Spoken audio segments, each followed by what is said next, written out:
and welcome back to BookTube with Amy. This is going to be my most recent weekly wrap up, all the books that I finished reading at the end of September, and I'm going to have all of my September stats. So first up, at the end, I read The One by John Mars. Now, I read this as the Barely Adulting podcast picked, hosted by Gemma and Lisa, so I'm not going to say a huge deal about this because I was on their podcast and we did talk a lot about this book, so if you would like to get my thoughts and feelings on it, do check that out. However, I also buddy read this with Danny from Danny Dabbles, and we were emailing back and forward the entire time we were reading this book, which was absolutely fantastic, so I'll link Danny down below as well. Please go check her out, she's so funny and so lovely and one of the nicest, cutest wee humans ever, so like go support her channel, she's great.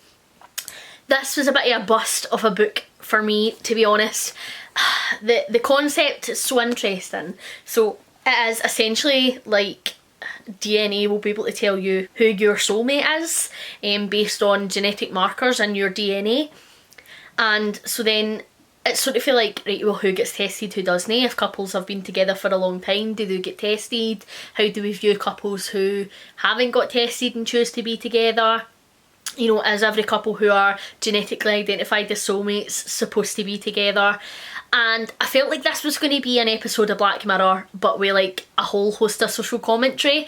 Well, further social commentary than Black Mirror. That's what I was going into this book expecting, and it just didn't really deliver that for me at all. It was very one-dimensional. I didn't connect to a single character in here, really. The chapters are so short, like you only maybe get 3 to 4 pages a chapter, and every chapter follows a different character, and we have quite a few main characters in this book, and so it's really hard to get to grips with somebody's story and feel like I'm making a real connection with them when I'm only getting like 5 or 6 pages of them, maybe like every 5 characters. So that, I think, made it hard for me to connect. I just didn't really enjoy that. I felt like it was very surface level, and I didn't really buy into anybody's dynamic, and I didn't really buy into any of the tension either. Also, I think that this author has made some pretty weird comments in this book, to be honest. Like, he comments a hell of a lot on women's weight and what women are eating, like even at points where it doesn't make sense and it isn't warranted, and it's like, mate, you've gave me 5 pages with this chapter, like why have we spent 2 sentences talking about her lunch and what she's eating, like when it has no relevance to the story? That really was bizarre, and the first couple of times it happened I was like, right, okay, well, he's building these characters up and he's trying to get me to know them, so maybe he's just like give me ridiculous wee details for me to try and get to know them. But no, that wasn't the case, and at one point there's a killer in the book and somebody gets murdered, and he's really unhappy because the lassie he's murdered is packing a few extra pounds, and he's gutted because it means that she'll be heavier to move. Like, alright. Weird. Then also there's like a comment in here where one of the characters is going to do the test and get matched, and is like, oh, you know, I hope I don't get matched with anybody queer, and that just struck me as weird. Like, I get if these social markers exist, like you might be attracted to somebody the same gender or the opposite gender or however, but then you get your social marker and they're your match and you meet them and you do fall in love.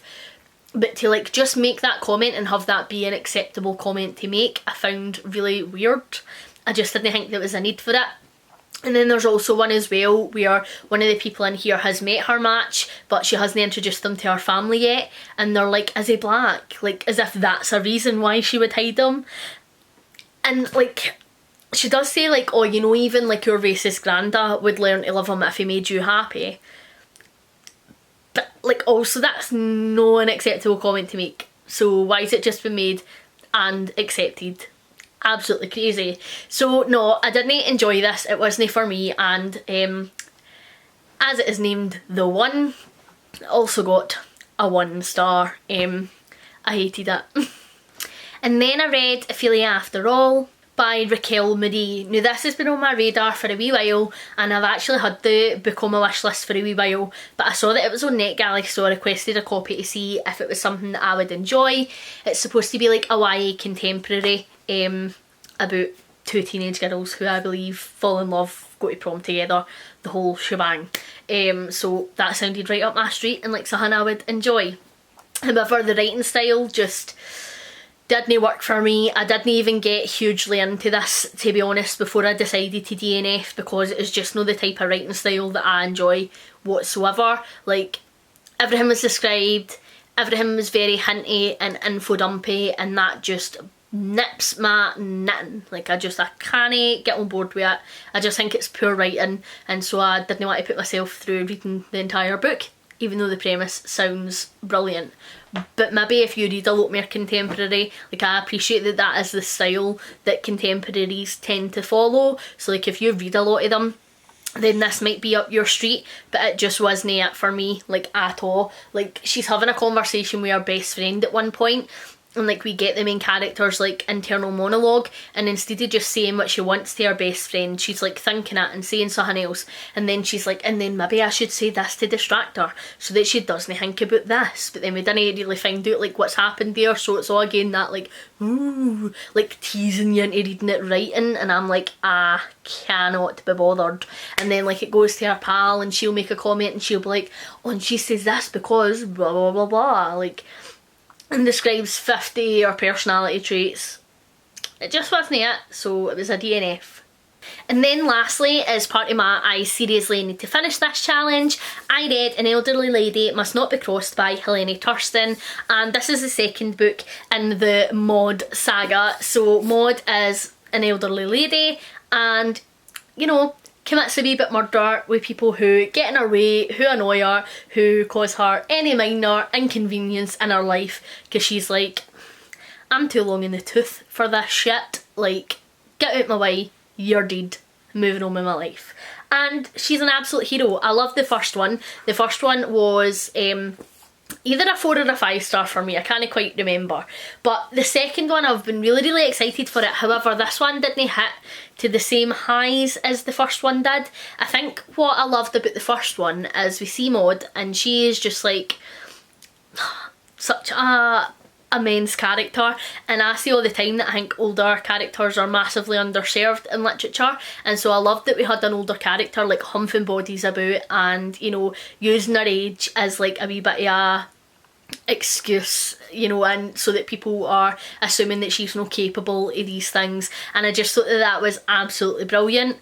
In the second one, however, we do get older Maud. Like, this takes place directly after the first book, but only in parts. Like, we basically get her travelling, and as she's travelling she recounts previous murders that happened when she was younger.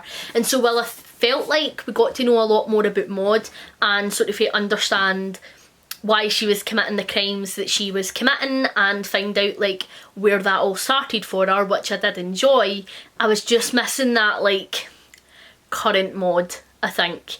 You know, it wasn't as fun reading about her being young and, you know, using her feminine wiles to maybe lure people places and then off them, or like killing off other teachers in the school she works in because she wants to teach their job. Like, it was well written and it was funny and I still really did enjoy it, but it just wasn't what I was wanting from it. So this ended up being a 3 star for me. However, that is another series completed, which I'm very pleased about. So pre-warning, the stats are going to be a wee bit different for the last time. Again, I've added in another measure that I want to track. I think that I'll probably just keep tinkering with them until I get them perfect, but it's the joys of having a husband who can, you know, make them exactly everything that I want to track. So I have also decided that I want to track page count, and that's just so that I can see what months I'm reading the most in, you know, see where, like, what month I have read the most in so far in the year, see if there's maybe a trend when I read less, if there's like a trend throughout the year when I hit a slump, and then it just means for me I can be a wee bit more mindful about what I'm choosing to pick up during those months. Maybe I wouldn't take like a gamble on a book I wasn't sure I was going to enjoy during those months if I feel like it's more likely to put me in a slump. We also had Wayward Sunathon this month, so I've read more books this month than I normally would. So if you're not interested in the stats, I'll maybe be offended by Have a Nice Life. But if you're sticking about, it's going to be a wee bit more longer than normal. So as you can see here, I have read 10 books so far this month that were by female authors, and I have read 3 books that were by male authors. So 77% of my reading this month has been by female authors and 23% by male. Then over here, I have read 10 books that have been by white authors, which was 77% of my reading. I've read 2 books by Scottish authors, which makes up 15%, and 1 book by a BAME author, which makes up 8% of my reading. 8 books, so 62% of my books were not queer this month, and 5%, 5 books, which is 38% of my reading, were queer this month. And I think that's maybe the first month where it's been as much of a split so far that I've been tracking. So then if we go into book, you can see here that I've been reading quite a range. So I've read 2 fantasy, 2 graphic novels, 2 romance books, 1 crime thriller, 1 horror, 1 literary fiction, 1 middle grade, 1 non-fiction, 1 paranormal romance, and 1 sci-fi. I think that this for sure is like the biggest genre mix that I've had so far. I feel like I've read like a wee bit of everything this month. Oh my goodness, I can't even talk. And then if we go into my ratings then, so again, I have rated BAME authors 5 stars, I have rated Scottish authors 4.5, and then I have rated white authors 3.7. That is like the biggest disparity so far that we've had there, but I suppose I was reading more white authors, so it makes sense that the rating there is going to be a wee bit different.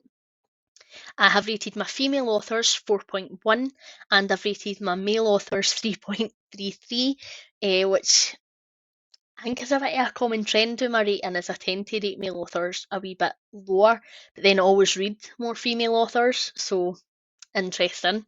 For queer books, so my non-queer books I rated 4.5 stars, and my queer books I rated 3 stars. Again, the first month where there has been a clear disparity there. Usually it is the other way around, and my queer books are rating far higher than my non-queer books. And then for series, so the books that I read so far this month that were part of a series was 4.71, and my standalones were 3 star. My fantasy that I read this month was all 5 star, which I'm really pleased at because my fantasy has been rating low recently, so I'm glad that's picked up. My graphic novels 5 star, middle grade 5 star, non-fiction 5 star, paranormal romance 5 star, literary fiction was 4, crime thriller 3, romance averages at 3, horror 2, and sci-fi 1. And then if we go into what I have DNF'd this month, I have DNF'd a fair few books. So I've DNF'd 4 books in total this month. I DNF'd 3 books by white authors and 1 book by a BAME author. I DNF'd 3 books by female authors and 1 book by a male author. And 2 books that were not queer, 2 books that were queer, and then all of the books that I DNF'd were standalones, which again is interesting because it obviously means that I'm like taking a chance and I'm trying a wee bit harder if it's maybe one of the ones that I've got that's in a series, because I'm obviously trying to prioritise that in my reading. So one of the books I DNF'd was horror, 1 was literary fiction, 1 was middle grade, and 1 was YA contemporary. And then if I show you my page tracker and how I've got this working out, so this is the all-time total of pages that I have read so far this year, and this will update in real time. As soon as I add a book to the stats, that will update. So that's no bad going for how many pages I've read. And then all-time average, this is going to average out the amount that I have been reading per book. So my all-time average, my per book is 306 pages. So as you can see, month to date, so I have read 4,569 pages this month, whereas last month I read 2,889, so like just under double, which I am impressed with. And then my year to date, which is what I have read so far this year, And then Simon's also done a cute wee breakdown down the side as well, so that we can see what my longest books have been. So Eye of the World is coming in the longest at 800. So I just thought that that might be interesting to track for me personally and see where I'm sitting. Thank you very much for watching. Hopefully you're enjoying everything that you're reading at the moment. Please like and subscribe if you haven't already, and I will catch you in the next one. Bye!